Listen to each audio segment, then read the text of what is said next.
In this video, I'm telling you all about the AIP Autoimmune Protocol Diet. Stay tuned, I'll be right back. Welcome to the Long Run with Joel and Christy. I'm Christy and I'm flying solo at the moment.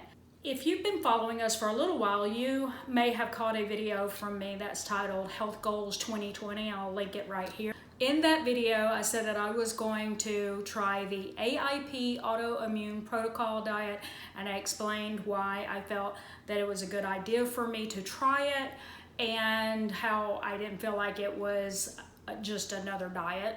So why I was okay with it, because I don't like diets. I don't even like the word diet.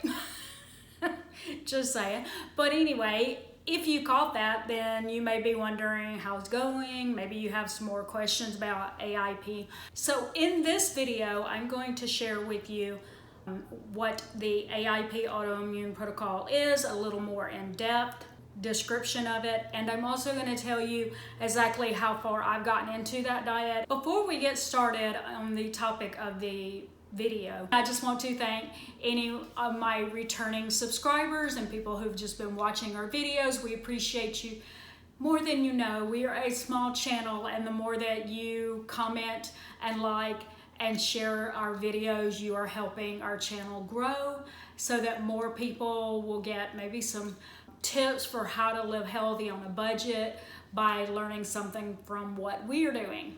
And to those who are brand new and you're just seeing one of our videos for the very first time, thank you for joining us. We hope that you enjoy this video, and please be sure to like, share, go ahead and subscribe, and comment below and tell us if you came here because of the AIP diet or you just are looking for tips for living healthy on a budget. Whatever that is, let us know, okay? All right, now let's get to it.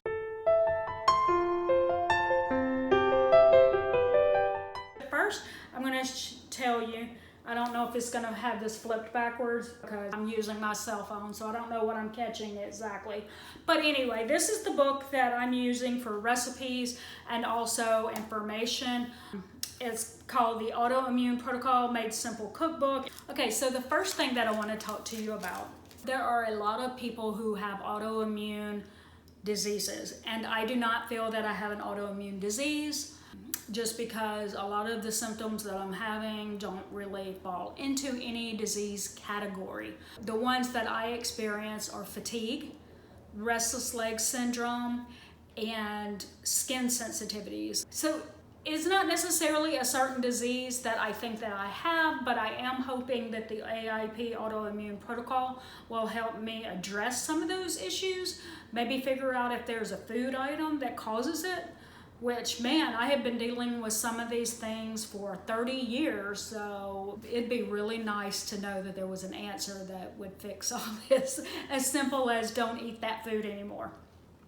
But anyway, that's my reason for doing this.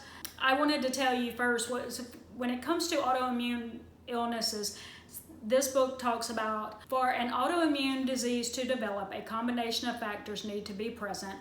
First, genetic predisposition. Now, I don't really think that I have this problem, and that is just because I don't know of any family members that have those particular symptoms. Second, environmental factors. That could be bacterial, viral infections, toxins, pollutants, chemicals, heavy metals, etc. And as you know, that is in a lot of our foods, and it is only become in the last 10 years or so that that's even known to people that there could be a chemical in their deodorant that isn't natural and could hurt them. So I'm not surprised at all if this is part of the problem. Third is poor diet and lifestyle choices. Now, if you caught my very first health video, which I will link right here, and part 1 and part 2 of that video where I described how I had been on a health journey for 25 plus years now, then you will not be surprised that I said that. And many times when I was on these restricted diets, I ended up feeling like I was malnourished because I would only eat this little small portion of foods, and they were usually like chicken and spinach. There wasn't any variety in it. It was very like specific, and I would eat that same thing for months on end. And so I felt like I left my body malnourished. So could poor diet and lifestyle choices be a part of it? Absolutely. It could very well be the reason why I have these problems now. So now let's move on to what the AIP diet is. First of all, it is comprised of 2 phases. There's the elimination phase, because this is basically an elimination diet. And then there's the reintroduction phase, where you slowly start reintroducing foods to see if any of them causes you to go back to having those symptoms again. So now that you know it is comprised of 2 phases, let's talk about what's removed during the elimination phase. So long list, I'm gonna pick up the book, I'm gonna read from it. Grains, gluten, dairy, eggs, beans, legumes, including soy and peanuts, nuts, seeds, including coffee and cocoa, nightshades, alcohol, processed vegetable oils, all food chemicals and additives, all refined and processed foods, and any high glycemic load foods in excess. So that's all the things that you remove. See, it's quite a list, right? This is what you get to add. You get to add vegetables and fruits, with the exception of the nightshades, meat, poultry, organ meat, seafood, fermented foods, and drinks, such as sauerkraut and kombucha, bone broth, and healthy fats. If you've been following us for a while, you know that I love coffee, but you also may know that I had a plan for decreasing the amount of coffee that I was drinking, so that transitioning into this diet wouldn't be that complicated, which that is one thing that they talk about, is should you go cold turkey or slow and steady. And they didn't say that either one was wrong. And for me, I felt like if I decided to take a bunch of stuff out of my diet, and also coffee and everything like that, all at once, I was going to deal with coffee withdrawals and also feeling like there was just too many changes at one time. It could be too stressful. So I decided to first reduce the coffee all the way down. I haven't had coffee in 2 weeks at this point. So I'm pretty excited about that because I didn't have any headaches because of the way I did it. So basically that's what I've done with everything. I basically transitioned everything out of my diet. For the most part, everything that I'm eating is AIP approved at the moment, except for a couple of things. And one is, I said I would not throw away good quinoa until I finished it. And so I have just been adding that into my kale salads. And I think I have maybe a quarter of a cup left. So that means by the end of this week, I should be totally out of quinoa and I just won't be using it anymore. That was really one of my things. I hate wasting food, and I hate the idea of saying I'm gonna do this diet, so I'm gonna throw away food. So, you know, especially when it's a food that's like that, like quinoa, that's not a bad food necessarily. So, I have almost finished it, but until I finish this quarter of a cup, which like I said, by the end of the week, it should be all gone. And then second, the only other thing that I had that isn't on the protocol was I had the ingredients to make creamed spinach.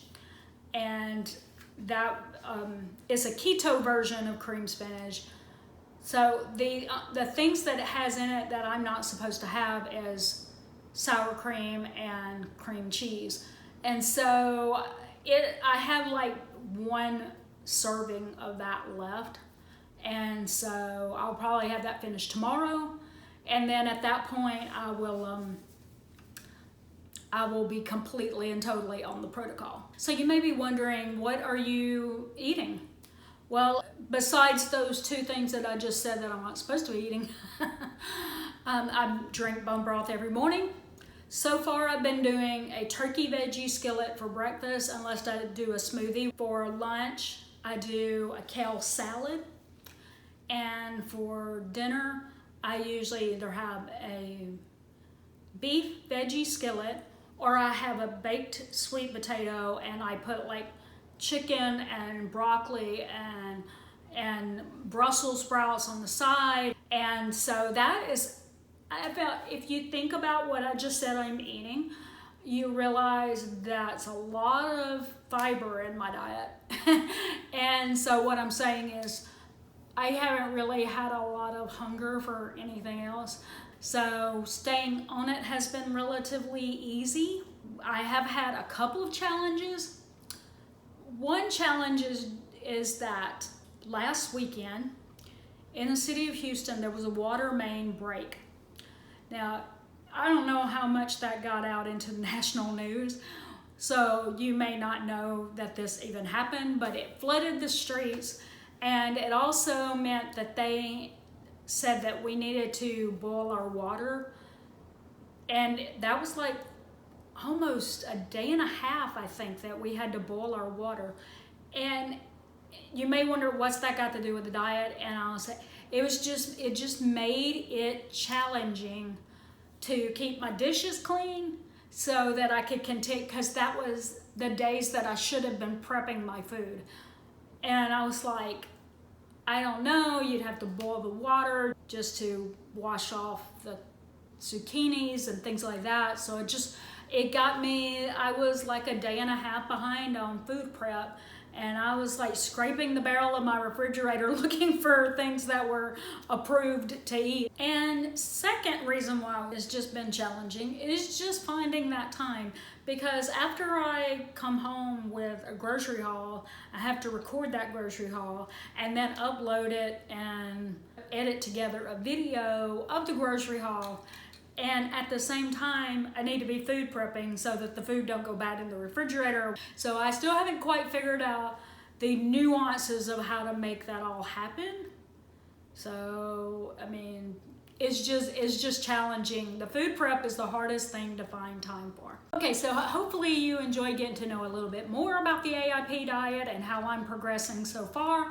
I do plan to do some what I eat in the day on Instagram, so be sure to follow us there and go up into our stories. That's where I put things like that. We are planning to do some things that require leaving the house, which can make AIP Autoimmune Protocol more challenging. One of those things is we're talking about going to the Houston rodeo, and if you're at all familiar with rodeos or been to the one in Houston, you know that for the most part, they have carnival food. There's a lot of fried food.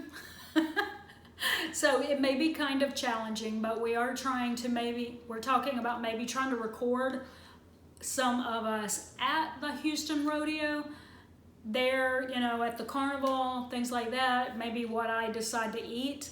I'm thinking turkey leg, unless I can find a place that actually serves a salad. So we'll see, fingers crossed, but hopefully you will subscribe to our channel so that if you are at all interested in this topic, so that you can get more videos on how I'm, you know, getting through this and if I find relief to my aches and pains and and what it is, if there's a food out there that's causing this for me. Also, I will link an article down in the description if you would like to know more about the AIP Autoimmune Protocol. And that is all for today. Be sure to like, share, and subscribe and comment below.